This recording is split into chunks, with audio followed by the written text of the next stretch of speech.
నమస్తే. Welcome to Leo.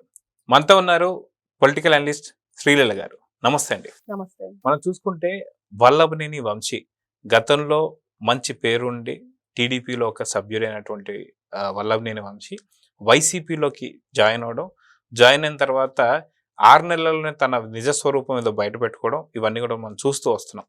అయితే వీటన్నిటి గురించి కూడా కేసులు కాదు, కానీ రెడ్ బుక్లో తన పేరు లేదేమో తెలియదు, కానీ తనకే తాను స్వతహాగా చేసుకున్నటువంటి ఒక అపరాధం ఏదైతే ఉందో, ఒక ఎస్సీకి సంబంధించినటువంటి ఒక వ్యక్తి సత్యవర్ధన్ని కిడ్నాప్ చేయడం, కిడ్నాప్ చేసినటువంటి కేసులో అరెస్ట్ అవ్వడం. ఇప్పటికీ కూడా వల్లభనేని మాట్లాడుతున్న మాటలు ఏంటంటే, మా ఇంట్లో ఉండడం మాత్రం వాస్తవం, ఎందుకంటే సాంకేతికంగా ఉన్నటువంటి ఒక ఆధారాలు చూపించిన తర్వాత మా ఇంట్లో అయితే ఉన్నాడు, కానీ తన సత్యవర్ధన్ అని నాకు తెలియదు అని చెప్పి మాట్లాడే మాటల్ని మనం ఎలా తీసుకోవాలి? అది కాక ఇప్పుడు వల్లభనేని కావచ్చు, వల్లభనేని సంబంధించిన కుటుంబ సభ్యులు కావచ్చు, వాళ్ళు ఒకటే ఫీల్ అవుతున్నారు. ఏంటి అంటే, జగన్ మాకు వెన్నుపోటు పొడుస్తున్నాడు అని చెప్పి ఒక మాట అయితే మాట్లాడుతున్నారు.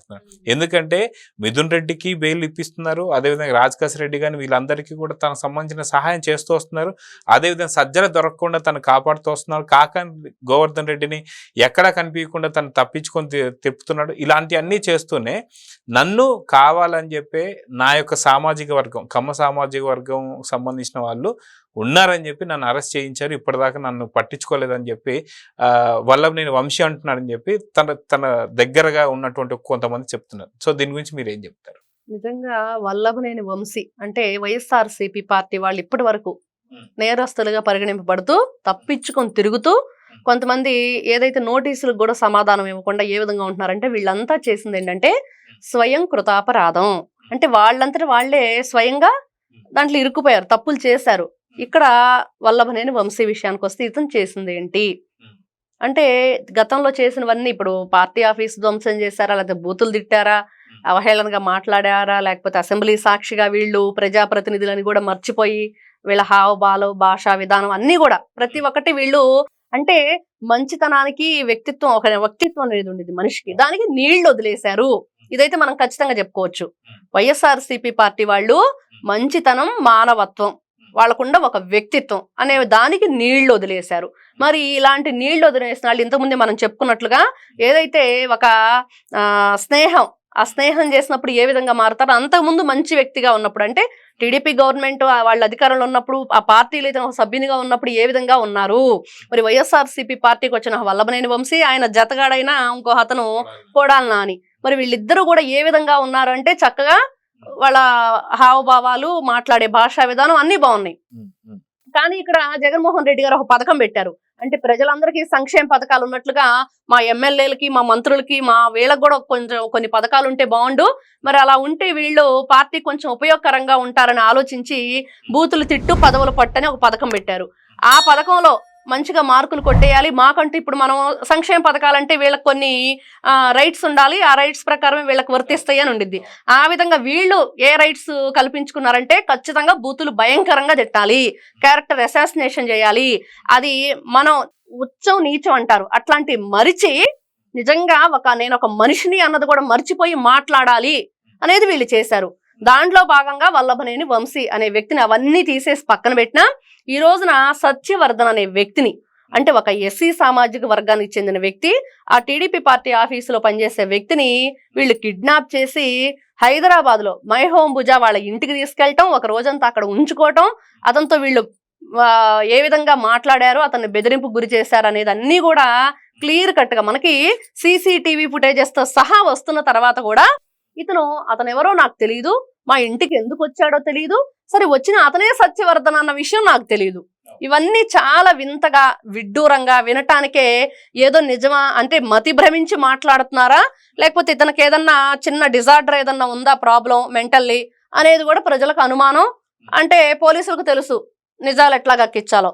మరి ఆ విధంగా చూసుకుంటే ఇతను ఈ రోజున శిక్షకి అర్హుడే అనేది. అదే విధంగా వల్లభనేని వంశీ మొన్న ఇంకొక దానిలో కూడా కోర్టుకి ఒక ముందస్తు బెయిల్కి అప్లై చేశాడు.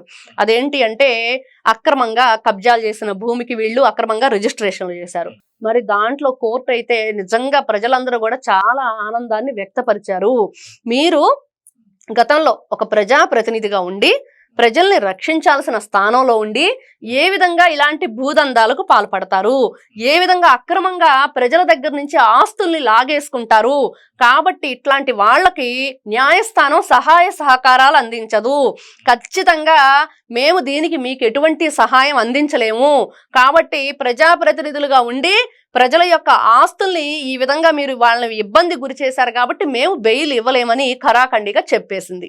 మరి ఇవన్నీ చూస్తుంటే ఈ రోజున రిమాండ్ అయిపోయి మళ్ళీ పొడిగిస్తూ అతనికి ఏదైతే జైలు శిక్ష ఉందో దాన్ని మరి ఎన్ని రకాలుగా వీళ్ళు ఇన్ని తప్పులు చేస్తూ కూడా ఇంకా ఎందుకు బుద్ధి రావటం లేదు అంటే ఇంతే మేము ఇంతే అంటే పెద్దవాళ్ళు మాట చెప్తారు, పుట్టుకతో వచ్చింది పుడకలతో పోయిద్దని. అంటే ఆ పుట్టుకతో వచ్చింది చేస్తే గాని ఆ చివరి క్షణాల్లో వరకు కూడా ఉండిద్ది అన్నట్లుగా మరి వీళ్ళకి పుట్టుకతోనే ఉందా లేకపోతే సహవాస దోషం వల్ల వచ్చిందా, ఏ విధంగా చూడాలి అనేది కూడా అర్థం కాని పరిస్థితి.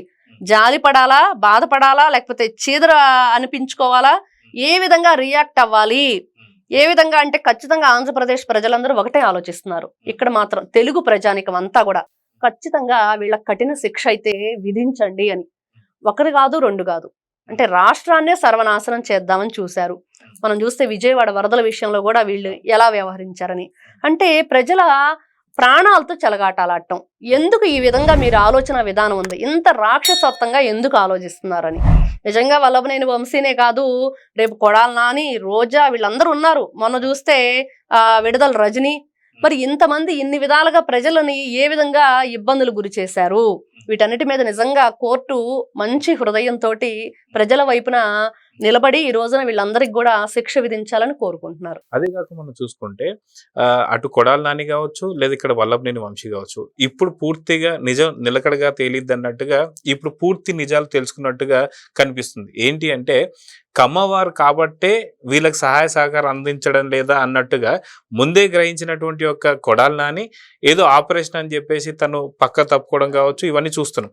ఇంకో పక్కన ఎవరైతే వల్లభనేని వంశీకి ఖచ్చితంగా ములాఖాత్ ఇచ్చినటువంటి ఒక జగన్మోహన్ రెడ్డి కనీసం బెయిల్ ఇప్పలేదా, అదే మీరు మిథున్ రెడ్డికి ఇప్పించుకుంటున్నారు, మిగతా సజ్జల రామకృష్ణ రెడ్డిని తప్పిస్తున్నారని చెప్పి మాట్లాడుతున్నారు. సో ఇప్పుడు ఎవరైతే వైసీపీ పార్టీలో ఉన్న వాళ్ళు ఎవరైతే కమ్మవారు ఉన్నారో కమ్మవారిగా పుట్టడమే మా తప్ప, వైసీపీలో ఉండడమే మా తప్ప అని చెప్పేసి అని అడుగుతున్నటువంటి ప్రశ్నలు మనం చూస్తూ వస్తున్నాం. నిజంగా మీరు ఇది విన్న తర్వాత దీంట్లో నిజం ఉందా లేదంటే ఏం చెప్తారు? ఖచ్చితంగా అంటే ఎక్కడ చెప్పుకోవాలో తెలియక ఏదో ఇంట్లో 4 గోడల మధ్య కూర్చొని ఏడుస్తున్నట్లుగా ఏం చేస్తారు, ఏడవటం తప్పించి ఇంకా వేరే మార్గం వాళ్ళకి కనిపించట్లేదు. ఆ పార్టీ కోసం ఎన్ని విధాలుగా వీళ్ళు బూతులు రాజకీయాలు తెరదీశారో మనం చూసాం. అదేవిధంగా గతంలో జగన్మోహన్ రెడ్డి గారి ప్యాలెస్ లో ఒక ఫోటో మనం అప్పుడప్పుడు సోషల్ మీడియాలో చూస్తూ ఉంటాం. అదేంటి అంటే ఆ సామాజిక వర్గాలకు చెందిన వాళ్ళందరూ కూడా బయట నిలబడటం, ఒక రెడ్డి సామాజిక వర్గానికి చెందిన వ్యక్తి మాత్రమే ఆయన పక్కన ఉండటం.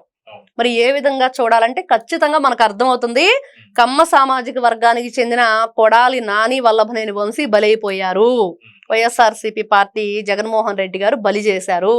నిజంగా అంటే కొంచెం ముందుగా మేల్కొన్నాడు కొడాలి నాని, ఇతనేమో ఆ బుట్టలో పడిపోయి ఆ బుట్టలోంచి ఎలా బయటకు రావాలో తెలియని పరిస్థితి. హైదరాబాద్ ఏజీ హాస్పిటల్లో ట్రీట్మెంట్ అందుకోలేదు అని చెప్పేసి అని ముంబైకి తరలించినటువంటి కొడాలి నాని కనీసం పరామర్శిస్తానికి కూడా వెళ్ళింది ఇప్పటిదాకా లేదు. వాళ్ళ కుటుంబ సభ్యుల్ని పరామర్శించలేదు, ఫోన్ కాల్లో మరి ఏది లేదు. మనం చూసాం ఎవరైతే పోసాని కృష్ణమురళి వాళ్ళ భార్యనైనా కాస్త ఫోన్ లో మాట్లాడొచ్చాడు కానీ వీళ్ళ కనీసం ఫోన్ కాల్లో కూడా పరామర్శించింది లేదు.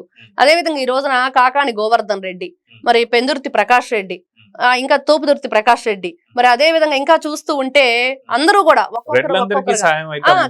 అందరూ కూడా ఎవరు సహాయ సహకారాలు. ఇప్పుడు చూస్తే విజయసాయి రెడ్డి, మరి అతని గురించి ఒక్క మాట కూడా బయటకు రాదు, ఎవ్వరు తిట్టిన పాప అనుభవరు. మరి ఏం జరుగుతుందంటే మేము లోపల బాయిగానే ఉన్నాము, బయటికి మాత్రమే ఏమీ లేనట్లుగా చూపిస్తున్నాం అనేది ఖచ్చితంగా తెలుస్తుంది. అంటే ఇదే జరిగితే ఖచ్చితంగా కమ్మ సామాజిక వర్గం సంబంధించిన నేతలు ఎవరైతే ఉన్నారో మాకు సహాయ సహకారం అందడం లేదు జగన్ నుంచి అని చెప్పి కంప్లీట్ గా మొన్న అన్నట్టు విజయసాయి రెడ్డి బట్టలు ఇప్పేస్తానని చెప్పేసి, సో ఆ విజయసాయి రెడ్డి కన్నా ముందే ఈ కమ్మ సామాజిక వర్గం సంబంధించినటువంటి ఒక వల్లభనేని వంశీ కావచ్చు, కొడాలి నాని కావచ్చు, వీళ్ళే బట్టలు ఇప్పే అవకాశం ఉందంటారా? ఖచ్చితంగా చెప్తారు. ఎందుకంటే ఎక్కడి నుంచి వీళ్ళ ఎక్కడ స్టార్ట్ అయింది వీళ్ళ రాజకీయ ప్రస్థానం అంటే కనిపిస్తూనే ఉంది అందరికీ. మరి ఒకవైపు సామాజిక వర్గాన్ని తీసుకురావటం, అదే విధంగా ఇక్కడ చూస్తే రెడ్డి సామాజిక వర్గానికి చెందిన వాళ్ళని ఏ విధంగా సేవ్ చేసుకుంటున్నాడు, సేఫ్ జోన్ లో పెట్టుకుంటున్నాడు. ఇవన్నీ చూసిన తర్వాత కూడా ఇంకా కళ్ళు తెరవకపోతే మాత్రం చాలా ఇంకా వీళ్ళు చీకటి అంధకారంలోకి వెళ్ళిపోవటమే అనేది వాళ్ళకి కనిపిస్తుంది. కాబట్టే కొంచెం ఆచితూచి అడుగు వేయాలని వాళ్ళకు కూడా అర్థమైంది. కాబట్టే ఖచ్చితంగా అతి త్వరలోనే మొన్న ఎవరైతే విజయసాయి రెడ్డి ఏదో డైలాగ్ వేశారు, పోలీసులు కొన్ని బట్టలు ఇప్పారు మిగతా బట్టలు ఇప్పడానికి నేను సహాయపడతాను, అదే విధంగా వాళ్ళే పోలీసులు కూడా ఇక్కడ సహాయ సహకారాలు ఏమి అందించనక్కర్లేదు, మొత్తం A to Z వీళ్ళిద్దరూ చెప్పేస్తారనేది మాత్రం అక్కడక్కడ వినిపిస్తున్న మాటలు. వైఎస్ఆర్సీపీ పార్టీలో మనం చూసాం గతంలో పార్టీ ఓడిపోయాక కూడా వీళ్ళు కొంతమంది కలవటానికి వెళ్ళినప్పుడు అక్కడ ఎంత హల్చల్ సృష్టించారు, అక్కడ ఉన్న పూల కుండీలని పగలగొట్టడం, వాళ్ళ ఫోన్లు తీసుకొని విసిరేయటం. అంటే అతని మీద అంత ప్రేమతో వచ్చి అతను పలకరించడానికి వచ్చినప్పుడు తాడేపల్లి ప్యాలెస్ లో వాళ్ళకి ఎట్లాంటి ఇబ్బంది ఎదురైంది, మరి వాళ్ళందరూ కూడా మొన్న కడపలో చూసాం ఏ విధంగా రియాక్ట్ అయ్యారు పులివెందుల్లో. మరి ఆయన నియోజకవర్గంలోనే ఆయన మీద ఈ విధంగా ఎదురు తిరిగిన వాళ్ళు, అదే విధంగా కొంతమంది అంటే సామాజిక వర్గ పరంగా కాకుండానే మరి ఆయనకు కూడా సంబంధించిన వాళ్ళు చాలా దగ్గరగా ఉండే వాళ్ళు కూడా ఎదురైన ఇబ్బందుల్ని ఈ రోజు చూస్తూ ఉంటే ఖచ్చితంగా జగన్మోహన్ రెడ్డి గారి బట్టలు ఇప్పి మంగళ స్నానం మేమైతే చేయిస్తాం, మేము రెడీగా ఉన్నామని చెప్తున్న పరిస్థితి ఈ రోజు. సో చూద్దామండి, ఖచ్చితంగా ఏదైతే కమ్మ సామాజిక వర్గాన్ని మాత్రం ఖచ్చితంగా వెన్నుపోటు పొడుస్తున్నాడు జగన్ అని అయితే అర్థమవుతుంది. సో కొడాలి నాని కొద్దిగా త్వరలో మేలుకొని ఏదో ఆపరేషన్ చెప్పి బయటపడ్డాడు, కానీ అనుకోకుండా వల్లభనేని వంశీ మాత్రం ఇరుక్కున్నాడు. సో చూద్దాం ఏం జరగబోతుందో. నమస్తే. Please subscribe to Leo News for more videos.